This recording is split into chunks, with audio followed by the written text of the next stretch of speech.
Hello everyone, welcome or welcome back to my channel. My name is Hannah, if you're new here, and in today's video, we're talking about something I never really thought I would make a video about on my channel, and that is the Goodreads Choice Awards. I have a lot of thoughts and opinions about the Goodreads Choice Awards, but the reason I didn't make a video talking about them is because I felt like I didn't bring anything new to the conversation. So many creators create yearly videos talking about the Goodreads Choice Awards, how biased it is, how it's just a popularity contest, how it's just a marketing scheme that they put out, Amazon puts out right before, you know, Christmas to get more people to buy those particular books for, you know, as gifts, and how dumb that is in terms of, you know, being a list of books that we as the public get to vote on. I felt like I wasn't bringing anything new to the conversation, but I've been frustrated every year that I've used Goodreads. I believe I started in 2019 is when I maybe started tracking in Goodreads the books that I read, and I've been frustrated every year. So I'm gonna speak my piece. I'm gonna tell you what I think about the Goodreads Choice Awards, some of my frustrations about this current year and the current winners, and get it off of my chest and be done. I probably will not be voting next year. I voted for the books that I read this year, but I don't even think I'm gonna engage in it in 2025. I am going to be focusing on the fantasy category primarily. I think fantasy is still my favorite genre, and so I want to focus on fantasy. I will briefly talk about romance, but let's talk about fantasy. The fantasy genre this year, if you're scrolling through the list of nominees, I was very underwhelmed, even with the first round of voting, with the second round of voting, and ultimately with the winner, because I was thinking to myself, I've heard of some of these, but not all, and I was looking for, where's my epic high fantasy? The whole list is full of cozy fantasy, literary fantasy, which is like literary fiction with just like a hint of fantasy. And I was like, where's Fury of the Gods by John Gwynne? And the only one that is close is The Tainted Cup by Robert Jackson Bennett. But where are my epic high fantasies? And I was just kind of blown away by the accumulation of things in that category. But in the year of 2024, we had some bangers come out. Paladin's Faith by T. Kingfisher. That's an epic fantasy romance. The Atlas Complex by Olivia Blake, which is a huge trilogy. It's the third book in the trilogy, finally came out this year. An Education in Malice, again by S.T. Gibson. Evocation by S.T. Gibson.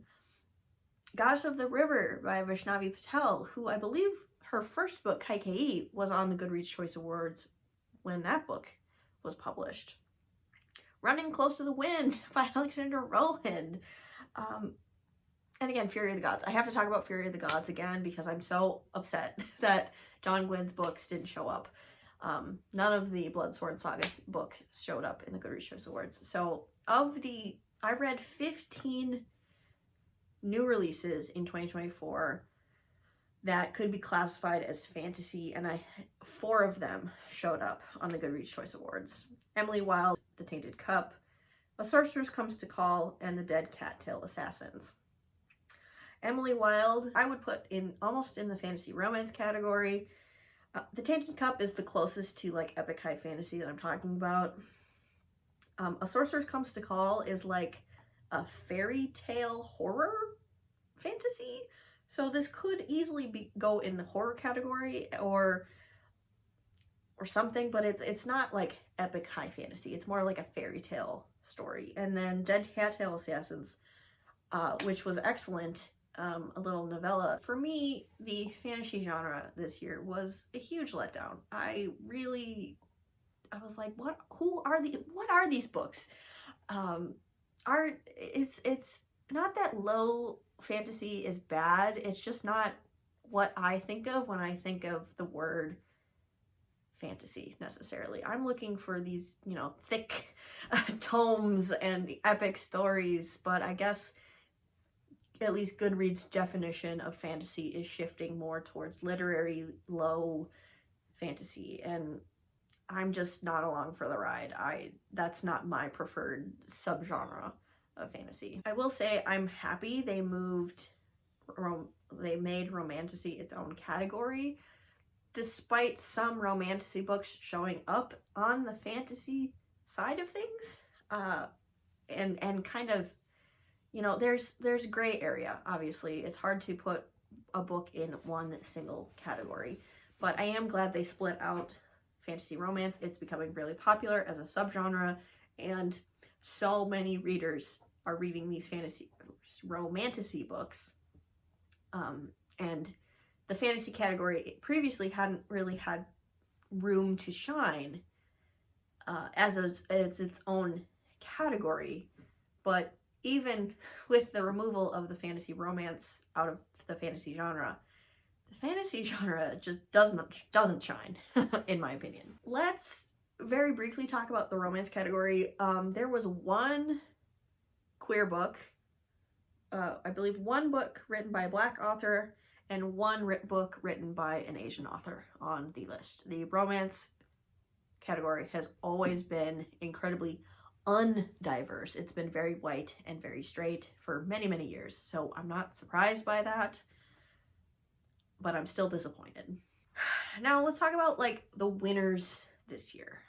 In general, the 2024 Goodreads Choice winners in every category were typically white, and those with already well-established huge readerships. We're talking Stephen King, Sarah J. Maas, TJ Klune, Leigh Bardugo, who got second place to TJ Klune, but still, she got many, many votes because of her popularity.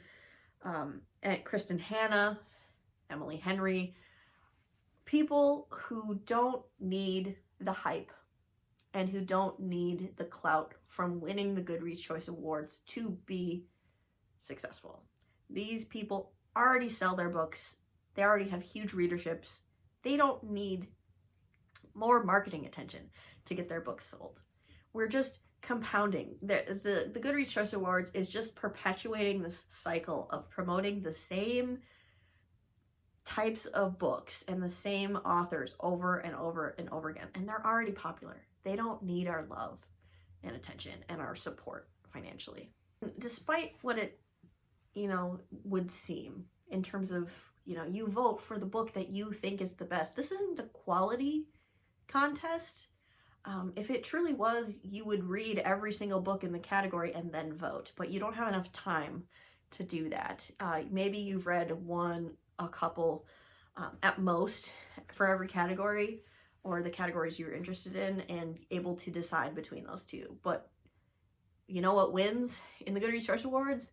Name recognition and these popular authors. You may not even have read any books in that genre, but you're gonna vote for an author you've heard of. And what bothers me also is you can't even use the Goodreads Choice Awards to find lesser known works, because only popular books or books that have been shelved by the most people show up on the list anyway. So you can't even use the list to maybe find those lesser known authors. It's really just promoting the same people over and over again, and you already know them. It's not like you're finding out new information. So to me, the Goodreads Choice Awards doesn't provide any value to me as a reader. As a reader and a book reviewer and a tiny little content creator, I don't see the value in talking about the Goodreads Choice Awards. I'm not even showing you the website. I'm just talking in general. This is just a talking head video, because I don't see the point. I don't see the value to you all or myself for looking at these lists anymore, to be honest. And I'm just kind of done. I'm done. I see other people saying, I'm gonna read every single fantasy book, I'm gonna read every single romance book and decide my winner. You know, they make these fun videos, and, you know, good for you. But to me, these lists of books is never going to be qualitative, and you're going to have to find books on your own that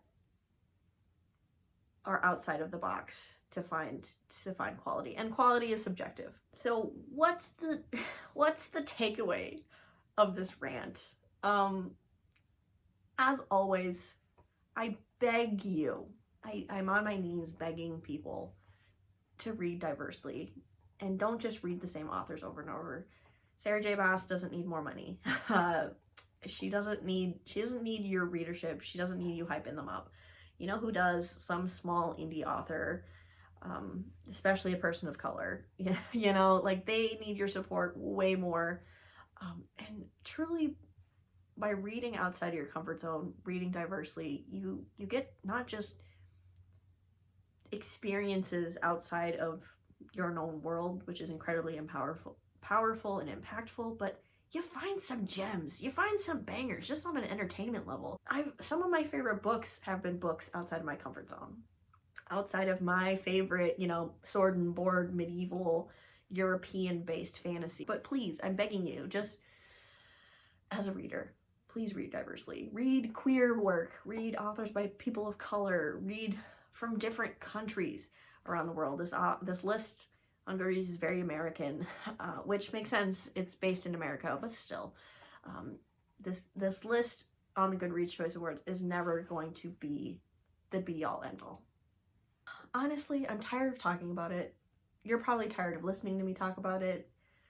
Maybe you have similar feelings, or maybe you disagree with me. I'm just kind of sick of it, and I really felt like getting it off of my chest and finally making a little video rant, little video discussion about it would help me wash my hands of the Goodreads Choice Awards. Let me know what you think in the comments down below. I would love to have productive conversation with all of you. What do you think of the Goodreads Choice Awards? Do you vote? What's your favorite genre category? And what did you think of the fantasy genre in particular this year? It was a big letdown for me. Thank you so much for watching. If you made it to the end of this video, you're a real one, and I will see you in another video of mine very soon. Bye.